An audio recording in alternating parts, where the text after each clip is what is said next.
Hello guys, দেখো এটা আমাদের রাতের ডিনার। সবাই একসাথে বসেই খেতে বসি।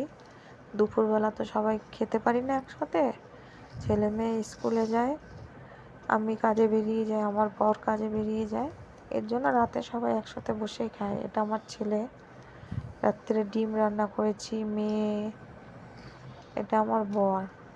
এ আবার একটু ডিমের কালিয়া হলে ভালো হয়, এগ কারি যেটাকে বলে, একটু ভালো পছন্দ করে। তোমাদের দেখাবো এগ কারিটা আমি কেমন করে বানাই। এখানে সবাই একসাথে খেতে বসেছি, ওদের খাওয়া হয়ে গেলে আমিও খাবো। এই দেখো আমার এগ কারি। দেখো আরও কত কিছু রান্না করেছি। এটা হচ্ছে কচুর ফুল বাটা, এটা কচুর ফুলটা হয়, ওটা কচুর ফুল বাটা, ডাল।